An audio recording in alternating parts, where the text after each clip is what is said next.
O'zbekistonda elektr ishlab chiqarish ham, iste'mol ham tarixiy rekordga chiqdi. Lekin rekordlar fonida ayrim hududlarda chiroqlar o'chdi.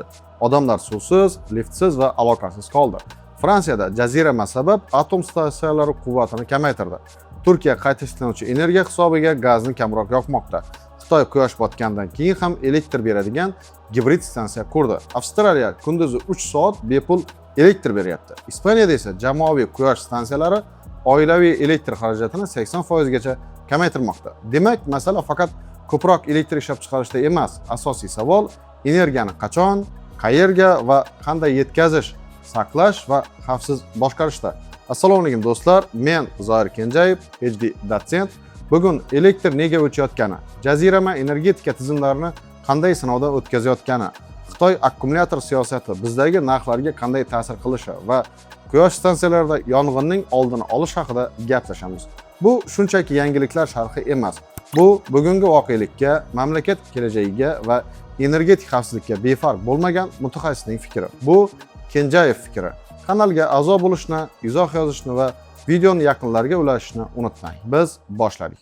Rekord ishlab chiqarish bor, lekin nega chiroq yo'q? O'zbekistonda elektr energiya ishlab chiqarish ham, iste'mol qilish ham tarixiy rekordga chiqdi. Lekin ayni paytda ayrim hududlarda odamlar elektrsiz, suvsiz, liftsiz va aloqasiz qolmoqda. Xo'sh, tizim rekord miqdorda elektr ishlab chiqarayotgan bo'lsa, nega iste'molchining chirog'i o'chdi? 2026-yil 16-iyul kuni O'zbekistonda sutkalik elektr iste'moli 291 million kilovatt-soat, ishlab chiqarish esa 295.4 million kilovatt-soatga yetdi. Demak, umumiy ishlab chiqarish iste'moldan kam bo'lmagan. Bu tasodifiy holat emas. Aholi sonining o'sishi, konditsionerlar ko'payishi va iqlim o'zgarishi natijasida yozgi yuklama cho'qqisi endi qishki maksimumdan ham yuqorilamoqda. Xuddi shunday holat AQSh va Yevropada ham kuzatilmoqda. AQShning eng katta tarmoq operatori PGM iyul boshida 20 yillik rekordni yangiladi. Hukumat favqulodda tartib joriy qildi. Yevropada esa 40 gradus issiqlik kunlarda elektr talabi 14% gacha oshgan. Ammo elektr tizimi bitta umumiy bak emas. Mamlakat bo'yicha elektr yetarli ishlab chiqarilsa ham, mahalliy transformator ortiqcha yuklanishi, kabelning o'tkazish quvvati yetmasligi, podstansiyada nosozlik yuz berishi yoki himoya avtomatikasiga ishga tushishi natijasida muammo bo'lishi mumkin. Muammo faqat generatsiyada emas, elektrni iste'molchiga yetkazib beradigan mahalliy tarmoqlarda. Bu endi mavsumiy anomaliya emas, tizimli tendensiya. Har yili yangi rekord deb hayratlanish o'rniga energetika tizimini yangi sharoitga moslashtirish zarur. Smart grid, talabni boshqarish, zaxira quvvatlari va mahalliy tarmoqlarni modernizatsiya qilish zarur. Menimcha, energetika tashkilotlari rekordlar haqida xabar berish bilan birga, qaysi hududlarda uzilish borligi, uning sababi va ta'minot qachon tiklanishini ham ochiq aytib borishi lozim. Odamlar rekordlarni emas, chiroq qachon yonishini kutadi. Eng yomon narsa noaniqlikdir. Inqirozni boshqarish faqat raqam e'lon qilish emas, xalq bilan ochiq gaplashishdir. Natijalarni ko'ryapmiz. Sabablar haqida ham albatta gaplashamiz. Anomal issiq sabab ayrim hududlarda elektr ta'minoti vaqtincha cheklanadi. Anomal issiqlik sabab elektr iste'moli rekord darajaga chiqdi. Yuklama keskin oshgani tufayli Qashqadaryo, Jizzax, Xorazm va Toshkent viloyatlarining ayrim hududlarida elektr ta'minoti 2 soatgacha vaqtincha cheklanadi. Jami 5000 dan ortiq iste'molchi qisqa muddat elektrsiz qoladi. Energetika vazirligi avariya brigadalari kuchaytirilgani va energetika obyektlari 24 soatlik ish rejimiga o'tkazilganini ma'lum qildi. Issiqda faqat iste'mol emas, transformatorlar, kabellar va kontaktlarning harorati ham oshadi. Minglab konditsionerlarning bir vaqtda ishga tushishi esa mahalliy tarmoqlarda ortiqcha yuklama va avariyaga sabab bo'lishi mumkin. Bunday vaziyatda vaqtinchalik cheklov texnik zarurat bo'lishi mumkin. Lekin aholiga elektr qachon o'chishi va qachon tiklanishi haqida aniq axborot berilishi kerak. Shu o'rinda jaziramaga qaramay, avariya joylarida ter to'kib ishlayotgan tizim xodimlariga katta rahmat aytaman. Biz iste'molchilar ham yordam berishimiz mumkin bu jarayonda. Konditsionerni 24-25 gradusda ishlatish va bir nechta kuchli qurilmalarni bir vaqtda yoqmaslik mahalliy tarmoqdagi yuklamani kamaytiradi. Bu faqat elektrni tejash emas, avariyaning oldini olishga qo'shilgan amaliy hissadir. Siz yashayotgan hududlarda elektrda uzilishlar bo'lyaptimi yoki yo'q? Yozgi jazirama atom stansiyalarini ham to'xtatmoqda. Ko'pchilik atom elektr stansiyalari ob-havoga bog'liq emas deb o'ylaydi. Ammo Fransiyada daryo suvlari harorati 28 gradusga yaqinlashgani sababli Goldfish va boshqa AESlardagi ayrim reaktorlarning quvvati pasaytirildi yoki ular vaqtincha to'xtatildi. Natijada Yevropada elektrning ulgurji narxi 1 megawatt soat uchun 93 yevrogacha ko'tarildi. Atom elektr stansiyasida reaktorni ajralgan issiqlikni olib chiqish uchun katta miqdorda sovutish suvi kerak. Daryo suvi haddan tashqari qizib ketsa, sovutish samaradorligi pasayadi. Bundan tashqari qizigan suvni yana daryoga qaytarish ekotizimga zarar yetkazishi mumkin. Shu sabab ekologik me'yorlarni saqlash uchun reaktor quvvati cheklanadi. Bu voqea muhim haqiqatni ko'rsatadi. Hech bir energiya manbasi tashqi sharoitga mutlaqo mustaqil emas. Shuning uchun O'zbekistonda AES, quyosh, shamol, gaz yoki gidroenergetikada bir-birini yagona yechim sifatida ko'rish kerak emas. Hammasi yaxlit holatdagi umumiy tizimdir. Yangi stansiyalarni rejalashtirishda faqat bugungi talabni emas, kelgusi 10 yillardagi qurg'oqchilik, suv tanqisligi va issiqlik to'lqinlarini ham hisobga olish shart. Shunda savol tug'iladi: AES quramizmi yoki yashil energetikani ko'paytiramizmi? Menimcha bu noto'g'ri savol. To'g'ri savol: bu manbalar qaysi nisbatda bo'lsa, O'zbekiston uchun eng xavfsiz, barqaror va suv resurslariga eng kam bosim beradigan energetik balans yaratadi. Fikringizni albatta izohlarda yozib qoldirishingiz mumkin. Turkiya gazni kam yoqdi. Bunga to'g'ri energetik balans sabab bo'ldi. 2026-yilning yanvar-may oylarida Turkiyada GESlarda elektr ishlab chiqarish o'tgan yilning shu davriga nisbatan qariyb 60% ga oshdi. Natijada toza energiya manbalarining ulushi 61,2% ga yetdi. Gaz elektr stansiyalarida ishlab chiqarish esa 40,6% ga kamaydi.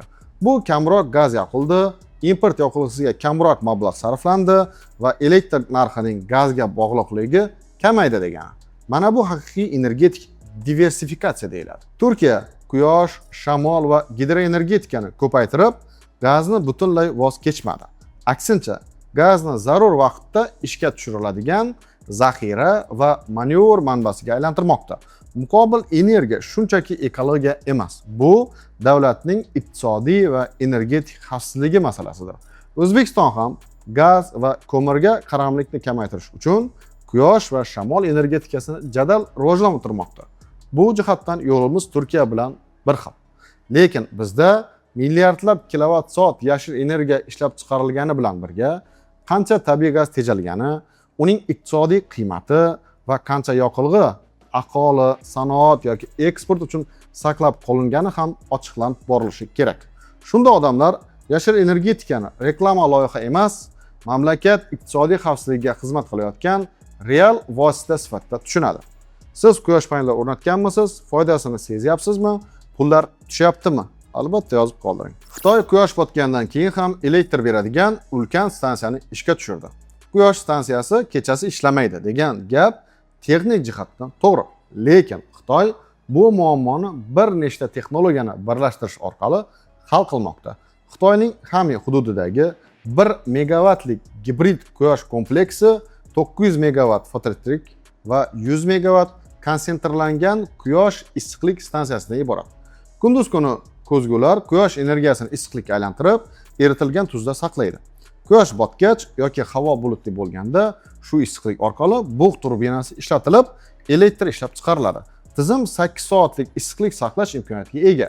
Bu nazariy jihatdan 100 megawatt quvvatda 800 megawatt soatgacha energiya berish imkonini anglatadi. Loyihaning eng muhim tomoni uning katta quvvatida emas. Muhimi, Xitoy quyosh generatsiyasini boshqariladigan energiya manbasiga aylantirmoqda. Kunduz kuni panellar arzon elektr ishlab chiqaradi, saqlangan issiqlik esa kechki pik yuklamani qoplashga yordam beradi.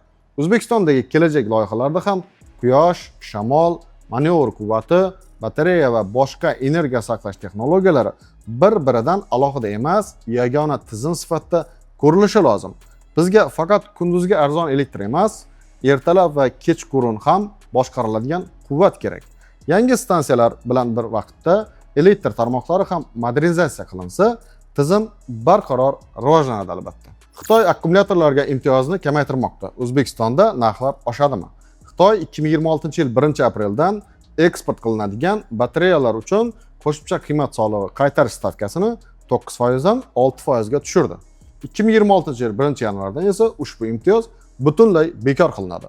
Bundan tashqari 2026-yil 1-sentyabrdan litiy-ion va ayrim boshqa batareyalarga 2% lik iste'mol solig'i joriy etiladi.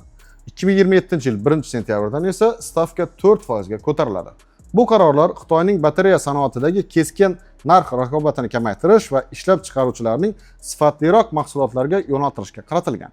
Bu bizga qanday ta'sir qiladi? Xitoy ishlab chiqaruvchilarining eksport xarajatlari oshsa, uning bir qismi O'zbekistonga keladigan akkumulyator narxiga ham o'tishi mumkin. Ayniqsa 2027-yilda eksport imtiyozi butunlay bekor qilingach, narx bosimi kuchayish ehtimoli bor. Lekin akkumulyatorlar birdaniga ma'lum bir foizga qimmatlashadi deb bo'lmaydi. Narxga xomashyo, ishlab chiqarish hajmi, raqobat, logistika va bozordagi talab ham ta'sir qiladi. Bu gibrid tizim o'rnatmoqchi bo'lganlar uchun signal. Lekin vahimaga tushish kerak emas. Elektr tez-tez uziladigan, ishlab chiqarish to'xtab zarar ko'radigan yoki kechki iste'moli yuqori bo'lgan obyektlarda gibrid tizimni hozirdanoq aniq hisoblash kerak. Sutkalik iste'mol, zarur zaxira vaqti, batareyaning foydali sig'imi, sikllar soni va kafolat va investitsiyaning qaytish muddatini hisobga olish zarur. Mening tavsiyam, gibrid tizimga ehtiyojingiz aniq bo'lsa, loyihani ortga surmang, lekin faqat bugungi narxga emas, sifat, kafolat va servisga e'tibor qarating. Litiy emas, natriy-ion akkumulyatorlar davri boshlanyaptimi? Elektr avtomobillar uchun yengil va ixcham batareya muhim. Elektr tarmog'ida esa talab boshqacha. Uzoq xizmat, xavfsizlik, ko'p sikl va bir necha soat energiya bera olish kerak. Shu sabab natriy-ion batareyalarga qiziqish kuchaymoqda. ESTech yaqinda 1.2 megawatt-soat sig'imli modulli natriy-ion energiya saqlash tizimini taqdim etdi. Modullarni birlashtirib, bitta standart konteynerda quvvati 4.8 megawatt-soatgacha yetkazish mumkin. Tizim konfiguratsiyaga qarab 1 soatdan 16 soatgacha uzluksiz energiya berish rejimlariga moslashtirilishi mumkin. Natriy-ion batareyalarning energiya zichligi litiy-ionga qaraganda pastroq, ya'ni bir xil sig'im uchun ko'proq joy talab qiladi. Lekin natriy keng tarqalgan xomashyo bo'lib, ayrim natriy-ion kimyolarida termik qochish xavfi va murakkab sovutish tizimiga ehtiyoj pastroq bo'lishi mumkin. Tarmoq batareyasini elektromobil batareyasi mezonlari bilan baholash noto'g'ri. O'zbekistondagi BSS loyihalari ham faqat necha megawatt va necha megawatt soat degan raqamlar bilan baholanmasligi kerak. Tenderlarda batareya kimyosi, real sikllar soni, degradatsiya kafolati, xizmat muddati, yong'inni saqlash va o'chirish tizimi hamda utilizatsiya mas'uliyati ochiq ko'rsatilishi lozim. Eng arzon boshlang'ich narx ham har doim eng arzon umumiy yechim emas. Jamoatchilik faqat stansiya qurildi degan xabarni emas, qanday texnologiya tanlangani va nima uchun aynan shu yechim olinganini ham bilishga haqlidir balki. Kuniga 3 soat bepul elektr. Avstraliya tajribasi va bizdagi inqiroz yechimi. Avstraliyada Solar Share Offer deb nomlangan yangi tarif tizimi ishga tushdi. Tarifga ulangan xonadonlar quyosh energiyasi eng ko'p ishlab chiqariladigan vaqtda har kuni 3 soatgacha elektrdan bepul foydalanish mumkin. Yangi Janubiy Uels va Janubiy Sharqiy Queenslandda bepul vaqt 11:00 dan 14:00 gacha. Janubiy Avstraliyada esa 12:00 dan 15:00 gacha davom etadi. Bir kunda 24 kilovatt-soatgacha asosiy elektr iste'moli bepul hisoblanadi. Dasturda qatnashish uchun uyda quyosh paneli bo'lishi shart emas. Aqlli hisoblagich bo'lishi yetarli. Eshitishga fantastikadek tuyuladi, lekin bu xayriya emas. Iqtisodiy va muhandislik jihatidan hisoblangan talabni boshqarish usuli. Kunning o'rtasida quyosh stansiyalari juda ko'p elektr ishlab chiqaradi, kechqurun esa quyosh generatsiyasi kamayib, iste'mol oshadi. Shuning uchun odamlar elektromobilni zaryadlash, kir yuvish, suv isitish, konditsioner va boshqa kuchli qurilmalarni kunduzgi bepul vaqtga ko'chirishga rag'batlantirilmoqda. Natijada kunduzgi ortiqcha energiyadan foydalaniladi va kechki pik yuklama kamayadi. O'zbekistonda ham quyosh energetikasi ko'paygan sari sanoat, suv nasozlari, sovutish tizimlari va elektromobillar yuklamasini kechki pikdan kunduzga ko'chiradigan moslashuvchan tariflarni joriy etish mumkin. Muammoni faqat elektrni cheklash yoki iste'molchini ayblash bilan hal qilib bo'lmaydi. Iste'molchiga to'g'ri iqtisodiy rag'bat berish kerak. Elektr hisobini 80% ga kamaytirish siri. Ispaniya tajribasi. Ispaniya aholisining 65% dan ortig'i ko'p qavatli uylarda yashaydi. Ularning shaxsiy tomi yo'q. Shu sababli aholi quyosh stansiyalari o'rnatish imkoniyati cheklangan. Bunga yechim sifatida energetik kooperativlar tashkil etilmoqda. Kooperativlar maktab, cherkov, madaniyat markazi va boshqa binolarning bo'sh tomlarini ijaraga olib, jamoaviy quyosh stansiyalarini o'rnatadi. Ishlab chiqarilgan elektr kooperativ a'zolari o'rtasida belgilangan ulush asosida hisoblanadi yoki ularning elektr hisobvarag'ida kompensatsiya qilinadi. Bu modelning asosiy afzalligi quyosh energiyasidan faqat shaxsiy tom borlar emas, ko'p qavatli uy aholisi, ijarachilar va kam ta'minlangan oilalar ham foydalana oladi. Siz yashayotgan mahallada shunday jamoaviy quyosh kooperativi tashkil etilsa, unga a'zo bo'larmidingiz yoki yo'q? Yozda quyosh elektr stansiyalarida yong'in chiqmasligi uchun 5 ta tavsiya. Yozgi jaziramada elektr qurilmalarining harorati oshadi. Quyosh stansiyalarida asosiy xavf odatda panelning o'zida emas, DC ulanishlar, konnektorlar, kabellar, himoya apparatlari va invertorlardan chiqadi. Birinchidan, invertorni va himoya shitini soya, salqin va havo aylanadigan joyga o'rnating. To'g'ridan-to'g'ri quyosh ostida qolgan invertor va metal shit qizib ketadi. Zarur bo'lsa, shit ichiga termoreleli ventilyator qo'ying. Ja bo'lmasa, issiqda shitning og'zini ochib qo'ying. Kechidan, tomda panellar ostida kamida 15-20 sm havo aylanadigan bo'shliq qoldiring. Panel tagida va atrofida quruq o't yoki chiqindi to'planishiga yo'l qo'ymang. Uchinchidan, faqat sertifikatlangan DC va AC himoya elementlaridan foydalaning. Arzon usta va litsenziyasiz jihozlarga aldanib uyingizni xavfga qo'ymang. To'rtinchidan, mavsum boshida kontaktlarning tortilishi momentlari va konnektorlarni ko'zdan kechiring. Shitlarni qarang. Kuygan, hid yoki rangi o'zgarishlar bor bo'lsa, darhol almashtiring. Beshinchidan, yiliga kamida 2 marta to'liq tekshiruv o'tkazing. Bu qizib ketayotgan nuqtalarni yong'in chiqmasidan oldin aniqlash imkoniyatini beradi. Bo'sh kontakt, noto'g'ri qisilgan M4 konnektorlar, kichik kesimli kabel va noto'g'ri tanlangan DC himoyalar qizib, elektr yoyi hosil qilishi mumkin. Kontaktlar qarshiligi oshsa, katta tokda issiqlik ajralishi ham keskin ortadi. Shu sababli kichik montaj xatosi yozgi issiqda jiddiy xavfga aylanishi mumkin. Quyosh stansiyasini o'rnatib, bir necha yil tekshirmasdan ishlatish noto'g'ri. Sifatli uskuna, to'g'ri montaj va muntazam servis bir-biridan ajralmas tizimdir. Bugungi mavzularning barchasi bitta haqiqatni ko'rsatadi. Kelajak energetikasi faqat ko'p elektr energiya ishlab chiqarish emas. Muhimi, energiyani to'g'ri vaqtda ishlab chiqarish, saqlash, uzatish va xavfsiz boshqarish. Yangi stansiya qurish mumkin, lekin tarmoq tayyor bo'lmasa, elektr iste'molchi yetib bormaydi. Quyosh paneli o'rnatish mumkin, lekin sifatli montaj va servis bo'lmasa, u foyda emas, xavfga aylanishi mumkin. Shuning uchun bizga alohida qurilmalar emas, yaxlit tizim kerak. Kuchli tarmoq, energiya saqlash, aqlli tariflar va malakali mutaxassislar. Har avariyadan keyin muammoni yamash emas, uni oldindan ko'ra oladigan energetika tizimini qurish kerak. Kelajak o'z-o'zidan kelmaydi. Uni bugun to'g'ri qaror, sifatli loyiha va muhandislik madaniyati bilan yutamiz. Bu Kenjayev fikri. Unutmang, vaqt bebaho. Vaqtingizni foydali ishlarga sarflang. Sog', salomat bo'ling, fikrlashdan to'xtamang.